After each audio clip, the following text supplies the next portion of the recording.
O que eu aprendi com 5 anos investindo em criptoativos.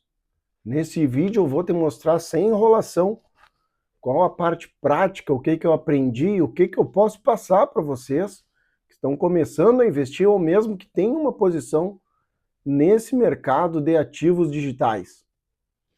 Eu sou o Márcio Tuerlinks, trabalho no mercado de investimentos há mais de 20 anos, sou investidor e vou te contar aqui bastidores do mercado de investimentos. Já se inscreve no canal e ativa o sininho para te não perder parte de todo esse ecossistema do mercado financeiro. Bora lá! Para começar falando do tema de criptoativos nesses últimos 5 anos, eu tenho que relembrar um pouco a trajetória que ocorreu nesse espaço de tempo. Eu tenho um vídeo de mais de 15 minutos que eu esmiucei ali, até um dos primeiros vídeos, meu primeiro vídeo do canal, que eu falei do porquê ainda vale a pena, né? Porque vale a pena ficar exposto ao mercado de criptoativos. Mas nesse vídeo em si, eu quero contar para vocês o que eu aprendi de fato nesse mercado. Para a gente fazer um comparativo, né? Quem comprou Bitcoin, por exemplo, em julho de 2021, se comparar com julho de 2026, você tem aí um crescimento de 80%, isso falando só de Bitcoin. Mas teve muita coisa acontecendo nesse período. Eu nem estou dizendo que esse impacto aí de 80% aí dentro do Bitcoin é bom. Uma, porque a gente tem uma alta carga volátil aí, então isso aí tem que ser compensado no mercado de investimentos. Lógico que aqui eu não vou comparar com CDB, CDI, até porque a gente parte do pressuposto que você tenha, né, uma reserva nesse tipo de ativo, nesses ativos de classe de renda fixa, para poder investir no mercado volátil, seja ele de ações ou de criptoativos, não é dica de investimento, então eu estou compartilhando o que eu passei nesse mercado. Então 80% do Bitcoin de 21 para 2026 parece bom no papel, né? Mas é fundamental entender que essa rentabilidade não reflete o que o investidor passou nesses períodos, porque com certeza teve gente que teve uma forte valorização da carteira, teve gente que saiu com um lucro muito melhor que os 80%, teve gente que está no prejuízo até hoje. Agora, para explicar sobre a montanha-russa de preços, vamos relembrar um pouquinho aqui. 2021 e 2022, o que estava acontecendo? 2021 a gente teve uma euforia, o topo histórico lá nos 69 mil dólares, né? Consequentemente, para o final do ano a gente começou a ter uma queda do mercado, a gente tinha um hype muito grande de NFTs nessa época, e o mercado começou a desacelerar no final de 2021. 2022 a gente entra aí num mercado aí de baixa, de correção, de capitulação, onde aconteceram vários fatores para isso. O primeiro deles, a Terra Luna, ela perdeu 99,9% de valor em um dia. Teve o caso da Celsius, teve a quebra da FTX, a FTX, que era uma corretora grande, inclusive tinha muitas posições de muitos traders, e muito pessoal relevante, né?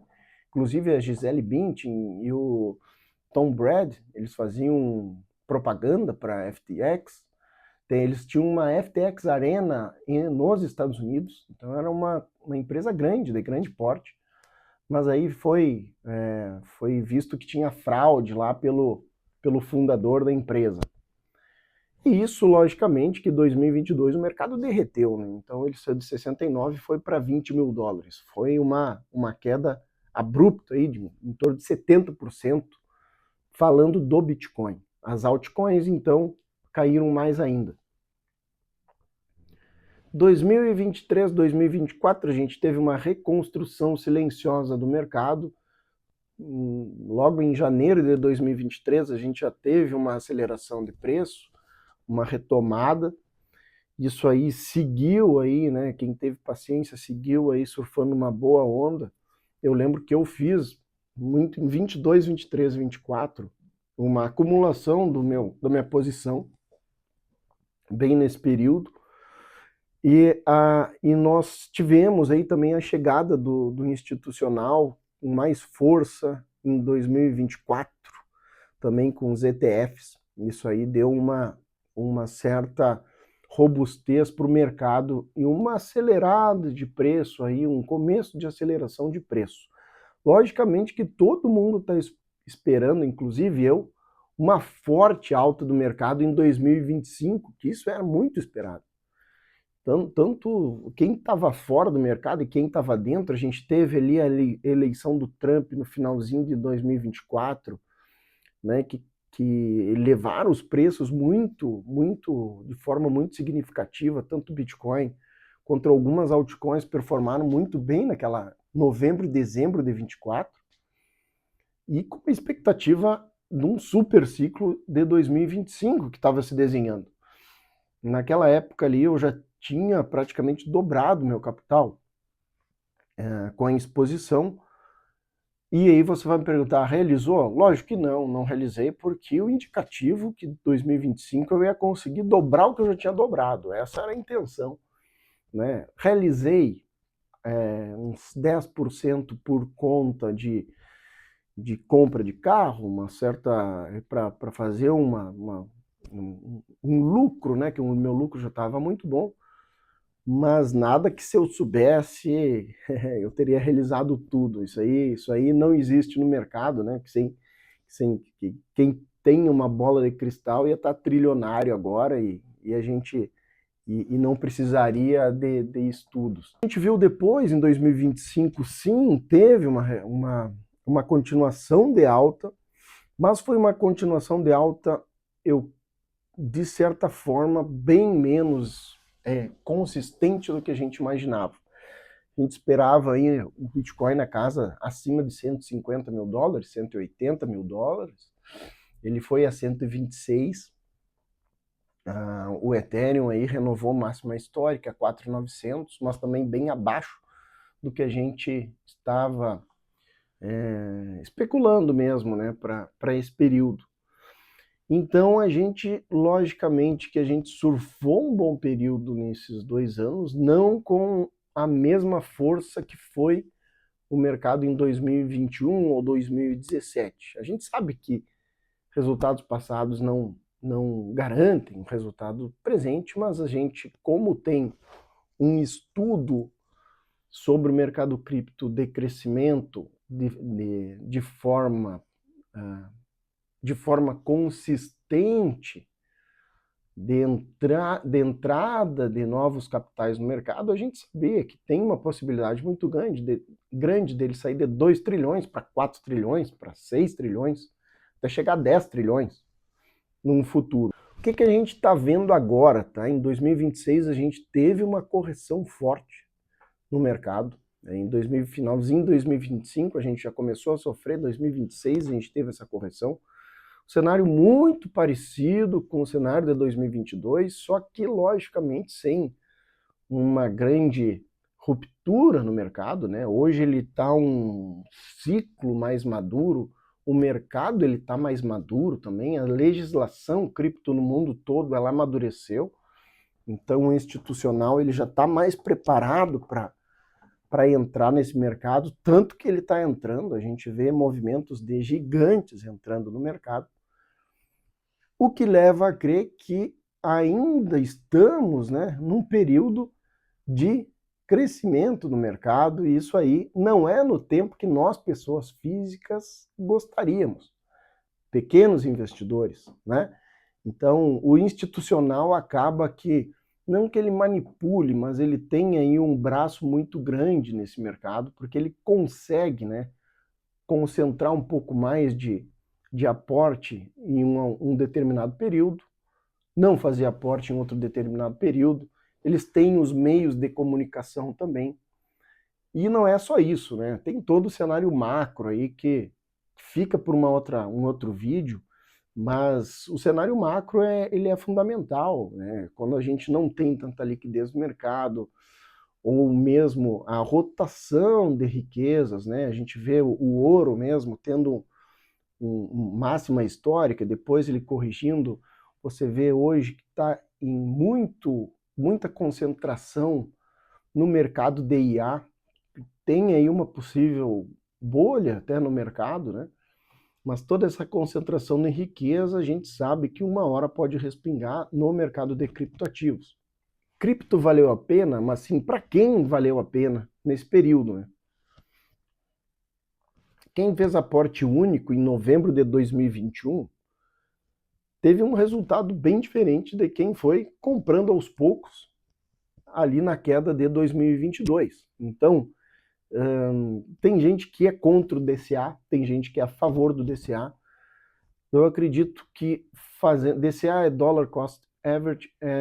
Se você tem 10 mil reais e quer fazer uma compra, você fraciona ali em 2, 3 vezes, vai comprando uma vez por mês para pegar um preço médio. Tem gente que já diz que é melhor você comprar tudo de uma vez, que você já fica exposto no mercado. Logicamente, quem vendeu no pânico de 2022 não recuperou nada. Quem entendeu o mercado cripto como uma reserva ou até mesmo como parte pequena da carteira, teve bons resultados, porque você não precisa ficar tão exposto, você não precisando daquele dinheiro, a sua tendência de não mexer no momento de pânico, ela é menor, né? Então você não vai ter aquela vontade de se desfazer da posição e acaba deixando um crescimento saudável, que para perder dinheiro nesse mercado cripto é simples. É você investir um valor que você vai precisar e geralmente no momento que você precisa, o mercado está em queda. Esse é o pior cenário para investir no mercado cripto, por isso que a gente tem que fazer uma gestão de risco. Se você chegou até aqui e está gostando, por favor, dê um like, que vai ter muito conteúdo. Cripto não pune a estratégia, pune quem entra sem plano de saída, sem a noção do próprio limite da dor. O que diferencia o investidor que teve sucesso nesse período não foi o timing perfeito na hora de entrada, mas a disciplina de alocação e clareza sobre o papel daquele ativo dentro da carteira. Onde isso te leva agora? Estamos em uma nova fase de ajuste de ciclo. Como 2018 e 2022, a gente está numa fase muito parecida, que em breve nós vamos começar a ver o mercado se recuperar. Isso é ruído de curto prazo ou oportunidade? Se esse tipo de análise te interessa e faz sentido para você, eu vou deixar o meu contato aqui na descrição desse vídeo. Pode me chamar sem problema algum, que a gente troca uma ideia. Eu tenho empresas aí que eu posso aproximar de vocês também, empresas profissionais do ramo de criptoativos, para você fazer uma boa gestão da sua carteira. Para finalizar, respondendo a pergunta: o que eu aprendi nesses últimos 5 anos investindo no mercado cripto? Ponto importante: não invista um valor que você vá precisar. Esse é o primeiro ponto. Segundo, concentre seu capital em Bitcoin. Altcoins performam melhor que o Bitcoin, porém em períodos muito curtos. Eles têm um período de 50, 60 dias que as altcoins explodem de preço, mas é muito sensível você de ficar holdando ou ficar segurando posição nesse tipo de ativos. O ativo para segurar a mais longo prazo é única e exclusivamente Bitcoin, não digo nem Ethereum.